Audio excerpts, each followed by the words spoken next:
Greetings. This is the PowerPoint that we used on Monday night. I apologize that for some reason our meeting did not record, but I should be able to take you through the PowerPoint this way. Things that you need to know that Maranatha will be sending to you probably Friday or next Monday. You're going to get a passport holder, and then you'll also have an itinerary, the hotel list, phone numbers, baggage tags. Need to be sure and put your name and address inside your suitcase in case it's lost, and then even the name of the hotel we're going to be in. So be sure to wear your name tags once we're in Israel.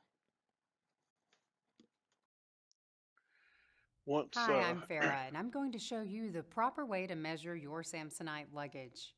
First, always measure the height of the case from the side, edge to edge. Take measuring tape and start at the top of the bag, not including the handle. Measure to the bottom edge and do a straight estimate to the bottom surface if the bottom edge is rounded, and do not include the wheels. To measure the width of the bag, turn the bag on its face on the floor. Measure across the back surface from side edge to side edge at the bottom of the case, since many cases are tapered for stability. To measure the depth, measure from the side, edge to edge, from the back to the front of the main body, and do not include any of the exterior pockets, expansion, or the main opening zippers. Here again, you should measure at the bottom since many cases are tapered two ways for stability and are widest at the bottom. Most airlines' carry-on regulations require a combined length of no more than 45 linear inches. So add the dimensions, height plus width.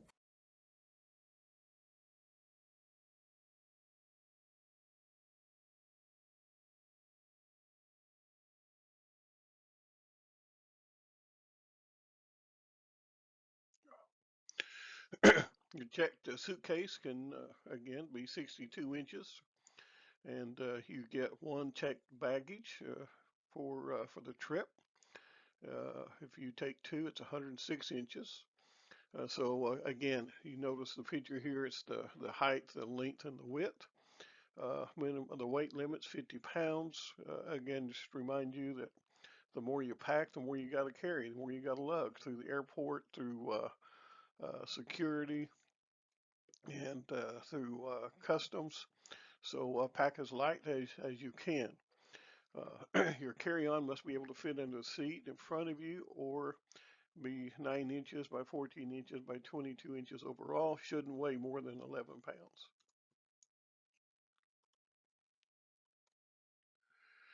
Again, the airline may permit two pieces of checked luggage per person, but the tour cost only pays for one piece, so you can be aware of that. Again, we have limited space for luggage on the bus, so again, just try to get everything into one suitcase. Remember, again, trying to pull or carry two suitcases, it increases the amount of work that you have to do to get your luggage through security and customs, etc. Be aware that checked baggage for your first flight in the United States may receive a luggage fee, as that's not part of the tour cost. Airlines collect these at the airport, and Maranatha cannot collect them. We will be flying American from Charlotte to New York, and then El Al from New York all the way to Tel Aviv, a straight flight. Last night somebody asked how long it would be. It takes about 10 hours to get there, and about 12 or so to get back, depending on the crosswinds. This is Ben Gurion Airport, where we'll be landing, and we will get off the plane. Typically, you board a bus, and then you're taken to a terminal where you're let out. But sometimes they'll pull straight up to a terminal, and then we're let out. This is the area that you will see as we unload. We'll not be in this area. This is the area that you're in once you're ready to come back home. If you need some last minute shopping ideas or a place to shop, this will be that place. On the left-hand side, you see the ramp to customs. This is how we're going to enter Israel. We'll walk down this this little ramp. When we are leaving Israel, we'll be up on the right-hand side and walk down to that circle that you and I saw. This is our tour bus. Again, once we get to the airport, we're going to go down that ramp through customs. They're going to say, "Why are you here?" You're going to say, "I'm a tourist going to visit the country," and they'll look at your passport, look at you, stamp it, and then you're going to go on down through the little area, and then there'll be somebody waiting for you from Maranatha. This is Fulton McHale. He's our tour guide. You're going to have a good time with Fulton.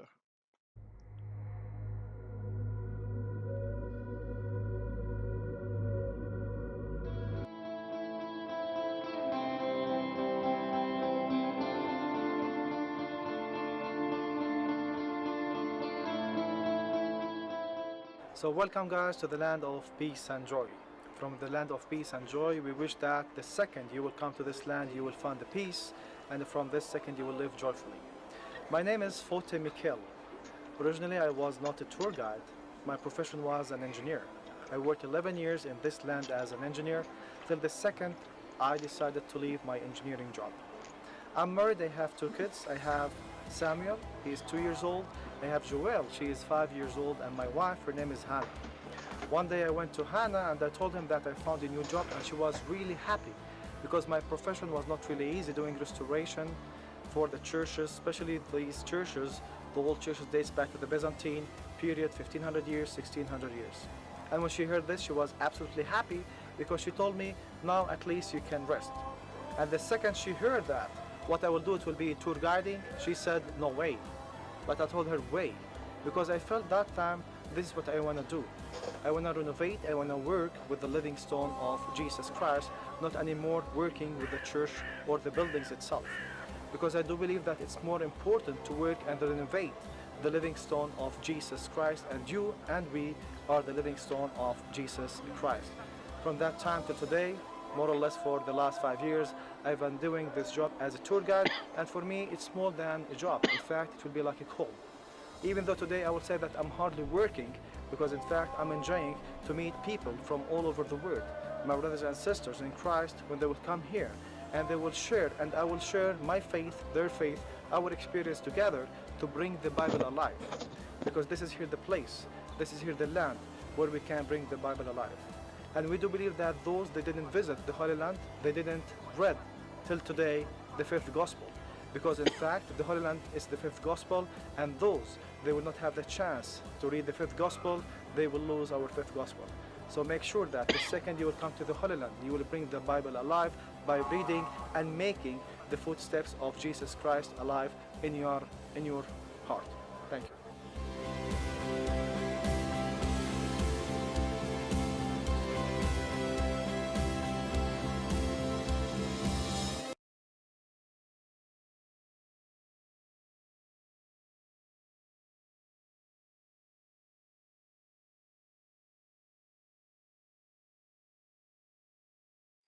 Our hotels, Leonardo over on the left-hand side, Ambassador on the right-hand side.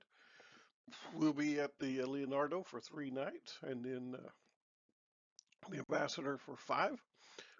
These both of these are very nice. The food's very good, and you've already seen some pictures of the food.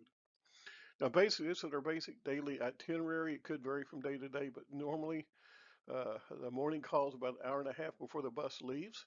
Hopefully, we'll leave about 6:30 instead of 7. And Dr. John had mentioned that last night, so we can get a little head start. Breakfast, you'll eat well, and we will be walking, so you want to know that the breakfast is covered in your tour costs. Usually it's a buffet style and self-serve. A table is usually reserved by a group, and so our names will be on the table, so you'll know where to sit. Unless you want extra like soft drinks, that may cost more, and it depends on the hotel. Lunch, when we're out on tour, expect a meal to be about $13 to $15. It's Israeli fast food most of the time. We're just in and out, Coke, Diet Coke, water, and uh, and so again, our purpose is to see the land, not to eat. So we're going to try to get in and out as quick as we can. But you'll still be able to experience some of the Israeli food. For example, St. Peter's fish, a falafel, a shawarma, And so you'll be able to enjoy that.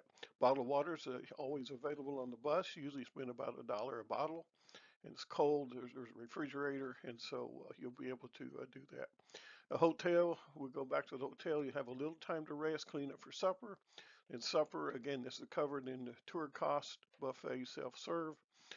Tables, again, reserved by a group. Extras may cost, again, if you want a Coke or something, you'll have to pay for that. Then if you're interested, we'll have a Q&A session where we're going to just take a few minutes and say, here's what you saw, see if you have questions, and then here's what to look for the next day. Be aware that some places may not let you order meat and dairy products at the same time because of kosher rules. You can't have meat and milk at the same time. Now, money, it's just important that you maybe take 50 to 75 $1 bills. Again, that's so that you can buy the water. And it's easier to even, if we're out walking and you want water, then it's easier to just do that than pull out a 20 or whatever, because they're going to give you back Israeli dollars most of the time. Hotel lobbies can change your American dollars to Israeli shekels. You don't need to change anything here before we go to Israel. Your American dollar's good, so I just wouldn't worry about it. Current rate's about 3 shekels to a dollar. Maybe a little better, but typically if you think 3 shekels, okay, that's $1, or $1's 3 shekels. Feel free to use credit cards where we stop. Peddlers, that's kind of on your own. If you buy something from a peddler and it's broken, then it's yours. You might want to contact your bank or credit card if you're going to plan on using that, and let them know you're going to be in Israel so that they'll not decline it as fraud. Ladies, just be very careful with your purses, shoulder straps, being able to carry it securely under your arm. Fanny packs are easy targets, so I'd reconsider a fanny pack. Men, keep your wallet in the front pocket, especially when we're in crowds. Galilee, you don't really have to worry about it too bad. We get into the old city, Jerusalem, Bethlehem. Sometimes the pickpockets are really good here. Under no circumstances should you ever give money to a beggar, okay? Protect your passports. Pickpockets are skilled in Jerusalem, Bethlehem, as already said. Now, shopping, most of the days you'll be able to have a few minutes to shop as we go from place to place. Again, peddlers are going to have small trinkets, bookmarks, scarves, and again, never more than just a couple of dollars. And again, if it sounds too good to be true, you know what, it's too true. Remember, you will never see the peddler again. So if your idol breaks, it's yours, okay? So the shops that we stop at, FOTA goes to those about every other week or so. And so we have an issue, then he can help us resolve that with the places that we stop. Israeli coins here, you can see the shekel. This is what you would see if they give you back a shekel. 2 shekels will have the 2 on it, 5 will have the 5 on it, and then the 10 shekels you have the brass and the silver in together. And then you have what we would consider maybe 5 cents and 10 cents. Those are called ogarat, and so you can see that. Again, most prices will have a dollar price and then a shekel price. Tips, all of the tips of the trip have been collected. You don't have to pay a tip to anybody, no waiter, no bus person, and so that's all taken care of. Sometimes at the end of the trip, because FOTA and the bus driver have just done amazing jobs, we will take up a little extra to give to them, but not for basically not for anybody else. You see the typical bills in circulation over in Israel. You got a $20, $50, $100, $200, and so you figure $20 bill, $1 worth 3 shekels, so you'd be looking at, I'm sorry, a dollar would be 3 shekels. So you got 20, you're looking at about $7 for 20. And so you can kind of figure that out. I understand the new $20 shekel bill is plastic, which is quite interesting. Again, you're going to need adapters and converters for the hair dryers and things. If yours isn't designed to handle that, so electric razors, hair dryers, curlers, you'll need a converter. And on the left-hand side, you have This adapter, you simply just plug it straight in and then plug your cell phone or your computer into that kind of adapter. Right hand side, this is for the electric adapter here for your air dryers and curling irons, etc. If you need a link to know how to buy those, you can, but you can buy them right at Walmart, which is where I get mine.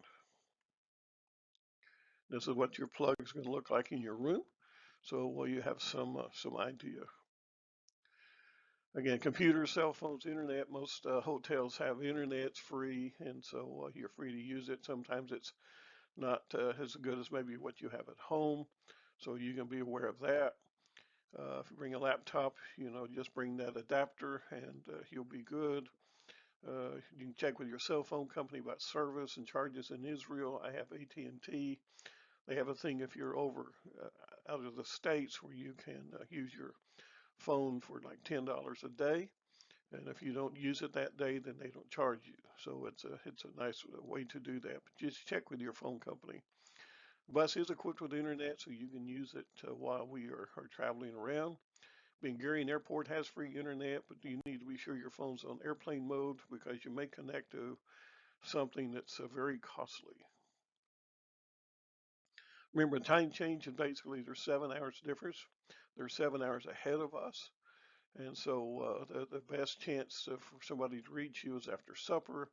So if it's 7 p.m. in Israel, it's noon here. Okay, so keep that in mind. Weather in Galilee in September is going to be warm, cool in the mornings, warm in the afternoon. So you want to be sure to bring some quality sunscreen. What to wear, layers. The mornings are typically cool, breezy. Late evenings are going to get the same way. Afternoons warm up, especially we're down in the south of Jerusalem, down toward Jericho and the Dead Sea. It's going to be hot, but so we'll be aware of that.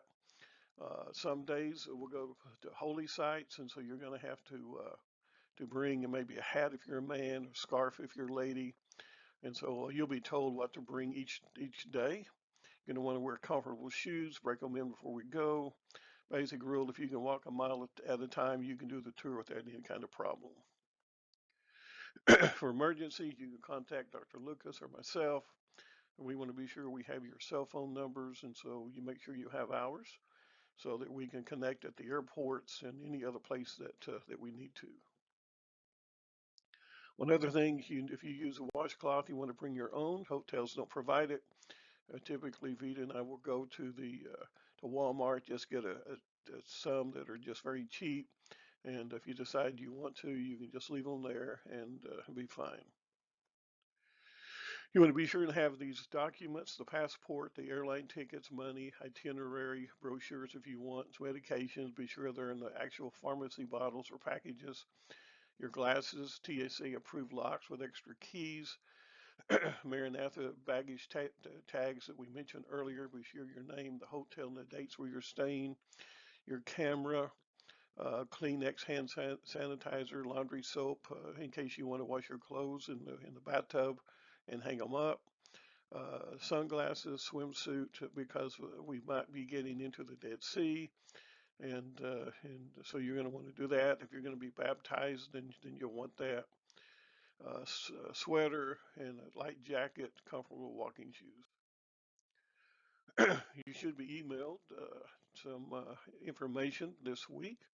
They said yesterday that would probably be Friday, maybe Monday of next week. So start looking for those. And if you're not seeing it, check your junk email as well. Israel entry form, we'll have to get online, fill out a form a few days before we take off. They will email that form to us. There's no COVID-19 vaccine or testing that's going to be done. You already have the travel insurance, so you're good. Just be sure you have your passport. That's going to be key to everything. When we travel from Harlan to Charlotte at this time, those of us that live here in Harlan, we're going to catch the Tetersville bus, ride it over to Pump Springs, and then we'll meet others from Middlesboro and Pineville at Pump Springs. You can leave your car at Pump Springs parking lot if you'd like to. and then we will head on down to Charlotte, and we'll be getting up with you, telling you the time that we're going to start, meet, and all of that. And there are those. Tanya's going to meet us in New York, and so we should have a good time. Be sure and pray that we can leave without another COVID outbreak. None of us catch it while we're on our tour, and that we are drawn closer to the Lord.